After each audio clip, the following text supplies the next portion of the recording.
सुप्रभात स्टूडेंट्स। कक्षा 7 विषय हिंदी व्याकरण के अंतर्गत हम शब्द विचार का अध्ययन कर रहे थे। शब्द विचार के अंतर्गत आज हम रचना के आधार पर आने वाले रूढ़, यौगिक और योग रूढ़ शब्दों के विषय में चर्चा करेंगे।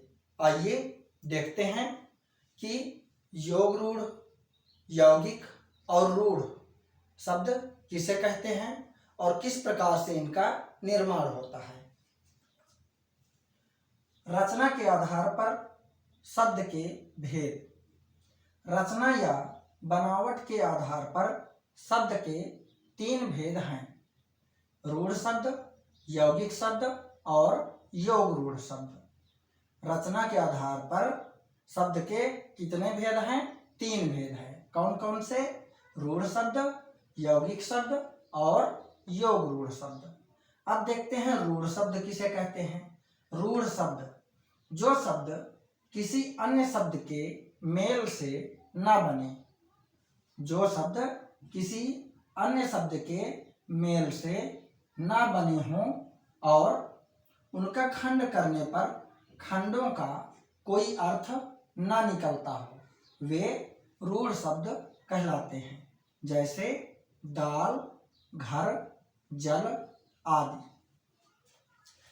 जो शब्द किसी अन्य शब्द के मेल से नहीं बने हों, जिन शब्दों का निर्माण अतिरिक्त या अन्य शब्द के मेल से ना हुआ हो, अपने आप में अकेला एक शब्द हो, उस शब्द को हम रूढ़ शब्द कहते हैं। और रूढ़ शब्द का यदि खंड कर दिया जाए, रूढ़ शब्द के यदि टुकड़े कर दिया जाए, खंड कर दिया जाए या विभाजित कर दिया जाए तो उसका कोई अर्थ न बचता हो, तो उसे हम रूढ़ शब्द कहते हैं।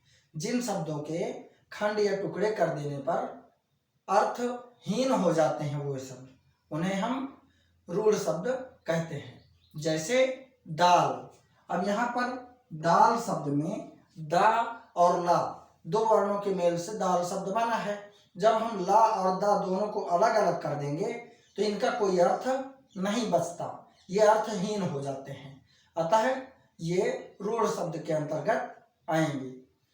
अर्थात जो शब्द किसी अन्य शब्द के मेल से नहीं बने हों और जिन शब्दों के खंड या टुकड़े कर देने पर उनका कोई अर्थ न बचता हो, उन्हें हम रूढ़ शब्द कहते हैं।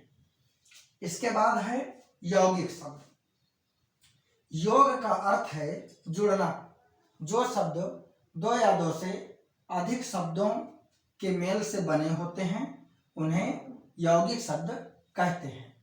इन शब्दों में एक रूढ़ शब्द होता है और उसके अतिरिक्त एक अन्य शब्द या शब्दांश होता है।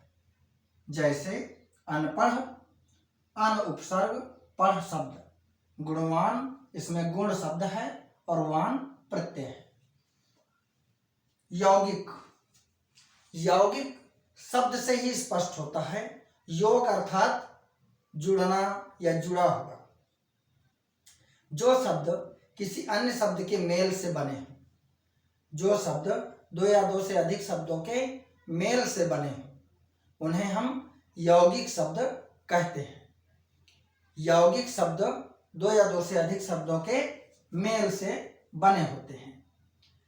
अब यौगिक शब्द में एक रूढ़ शब्द होता है और एक अतिरिक्त या अन्य शब्द होता है। यौगिक शब्द में एक रूढ़ शब्द होता है और दूसरा अन्य या अतिरिक्त शब्द होता है। इससे स्पष्ट यह होता है कि यौगिक शब्द 2 या 2 से अधिक शब्दों के मेल से बना होता है, जिसमें एक रूढ़ शब्द होता है और दूसरा अन्य या अतिरिक्त शब्द होता है। वस्तुतः यौगिक शब्दों का निर्माण उपसर्ग प्रत्यय के माध्यम से होता है। यौगिक शब्द का निर्माण उपसर्ग या प्रत्यय के माध्यम से होता है। जैसे अनपढ़। अनपढ़ शब्द में अन उपसर्ग है और पढ़ शब्द अन उपसर्ग है और पढ़ अपने आप में एक मूल शब्द है। इसी तरह गुणवान में वान प्रत्यय है और गुण मूल शब्द है। शब्द का मूल शब्द क्या है? गुण, और वान क्या है? प्रत्यय, जो गुण में जुड़ा हुआ है। यौगिक शब्दों की रचना उपसर्ग, प्रत्यय और समाज में प्रचलित होने वाले शब्दों से होती है। तो इस प्रकार से यौगिक शब्द जो जुड़कर बने हों, दो या दो से अधिक शब्दों के मेल से बने हुए शब्दों को यौगिक शब्द कहते हैं। योग रूढ़ शब्द, कुछ यौगिक शब्द ऐसे होते हैं जिनका अर्थ रूढ़ हो गया है तथा वे व्यक्ति विशेष या वस्तु विशेष के लिए प्रयोग किए जाते हैं, उन्हें योग रूढ़ शब्द कहते हैं। अथवा कुछ विशेष अर्थ प्रदान करने वाले शब्दों को योग रूढ़ शब्द कहा जाता है। योग रूढ़ शब्द, रूढ़ शब्दों में जब अन्य शब्द जुड़ करके नया अर्थ प्रदान करते हैं तो उन्हें हम योग रूढ़ शब्द कहते हैं। किसी रूढ़ शब्द में जब कोई अन्य शब्द जुड़ करके उस शब्द का एक नया अर्थ प्रदान हो तो वहाँ योग रूढ़ शब्द होता है। विशेष अर्थ प्रदान करने वाले शब्द को योग रूढ़ शब्द कहते हैं। जैसे पंकज, अब यहाँ पर पंक का अर्थ है कीचड़ और अज का अर्थ है जन्मा। कीचड़ से जन्मा अर्थात कमल, तो यहाँ पंकज शब्द का एक विशेष अर्थ निकल रहा है, क्या? कमल। अतः यहाँ योग रूढ़ शब्द हो जाएगा। इसी तरह है चारपाई, चार पायों से जो बनी हो उसे हम चारपाई कहते हैं। चार पायों वाली, चारपाई अर्थात चार पायों वाली अर्थात खटिया। तो इस प्रकार से जब हम किसी शब्द का विशेष अर्थ प्राप्त करते हैं तो वहाँ योग रूढ़ शब्द होता है। जैसे रूढ़ शब्द में जब कोई अन्य शब्द जुड़ जाए और उसका विशेष अर्थ, नया अर्थ प्राप्त हो तो वहाँ योग रूढ़ शब्द होता है।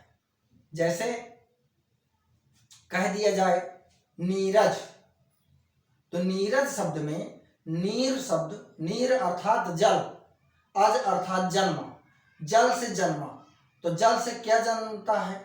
कमल। नीरज की पर्यायवाची भी कमल है, तो नीर जोड़ अज अर्थात नीरज, अर्थ क्या हुआ? कमल। तो विशेष अर्थ की प्राप्ति हो रही है, अतः यहाँ पर योग रूढ़ शब्द हो जाएगा। इस प्रकार से हमने रूढ़ शब्द, यौगिक शब्द और योग रूढ़ शब्द के विषय में चर्चा की, जानकारी प्राप्त की। आगे हम प्रयोग के आधार पर आने वाले शब्दों के विषय में चर्चा करेंगे। धन्यवाद।